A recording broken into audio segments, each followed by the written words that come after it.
What's up, Gridiron Nation? I'm Nick Neihaus, joined by SVC reporter Nate Buccilla, and here we're to do some SVC power rankings. Now, Nate, let's just get into it. Who do you have at the bottom? Well, Nick, we have 4 teams that are sitting at 2-5 overall and 1-3 in conference play. Teams are Edina, Westfall, Huntington, and Paint Valley.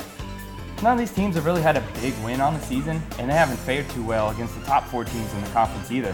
Westfall Mustang quarterback Zach Gibson does lead the SVC in passing yards, and he's one of 2 players in the conference that has thrown for 1,000 yards so far this year.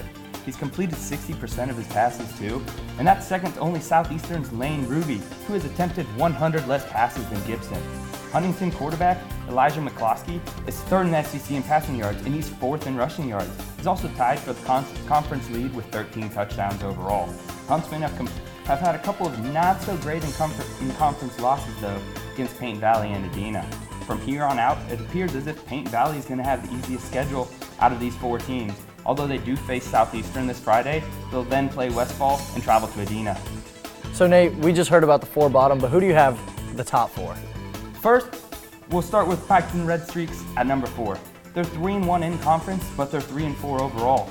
They opened the season with 3 straight losses, but since then, they've only lost 1 game, and that was to Southeastern, in which they put up 27 points against the defense normally only allows 14 points a game. Earlier, we mentioned Westfall's Zach Gibson is one of 2 players that have thrown for the century mark. Connor Galloway is the other. Galloway's completed the most passes in the SVC, and that's with the help of Chase Grooms at receiver, who leads the conference in catches and yards. Our number 3 team is the Zane Trace Pioneers. They're 2-2 in conference and 4-3 overall. This is not at all where they'd hope to be in the rankings at this point in the year. Last time they didn't win at least a share of the SVC was in 2012. They didn't even lose a single conference game the past 2 seasons. But that all changed this year as they dropped 2 tough away in-conference games to Neosho and Southeastern. Against the Shermans, they failed to score the entire first half. Against the Panthers, they didn't score the entire second half. It's still a very solid Pioneers team, and they're still headlined by their rushing attack, Bethridge Gaines and Ty Shanton. They also boast a strong defense, with Kieran Place leading the SVC with 11 sacks so far this year. Last week against Paint Valley, Drew Rittenhouse kicked off the opposing quarterback for his conference-leading 5th time this season. He's also a very dangerous return man. The Pioneers will look to close out their season strong. There's really only 1 tough game remaining on their schedule when they travel to Paxton on October 20th. So Nate, that leaves Neosho and Southeastern. Who do you have at 1 and 2? Well, these 2 teams faced off last week, and it came down to the wire. A late goal line turnover thwarted the Shermans' chance of a win in a game that they probably should have won. They were up 14-0, until giving up a touchdown just 4 seconds before halftime. They ended up losing 18-14. Shermans turned the ball over 4 times and committed a whopping 23 penalties for 175 yards. That's why they're number 2 team in our power rankings. Loss to the Panthers was the only in-conference loss, and they're 5-2 overall. Still a very strong Sherman team. They allow the least amount of points in the SVC, and they have one of the best players in quarterback Gabe Fisher. He's a big guy. He's 6 feet tall and 190 pounds, and this dude's an athlete. He's a lot of fun to watch play as he's able to use his abilities to either run around, run through, or at times he's even going up and over defenders. They don't boast the strongest passing game, but they got speedster Jamarcus Carroll, who's a playmaker, and he scored 7 touchdowns on the year. So now here we got number 1, the Southeastern Panthers.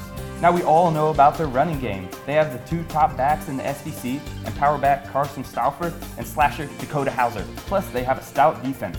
They also have a young, intelligent quarterback in Lane Ruby, so they typically take care of the ball pretty well. But what I think really sets them apart from the rest of the conference is their leadership.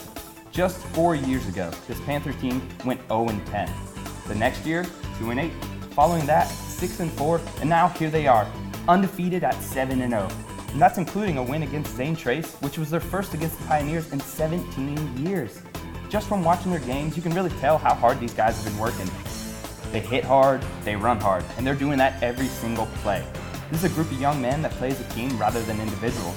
I can recall a certain play in particular against Zane Trace in which freshman Mikey Nusser had just scored his first career touchdown, and the entire Panthers squad went absolutely nuts for this guy. You can tell how much each player is rooting for one another and just wants one another to succeed.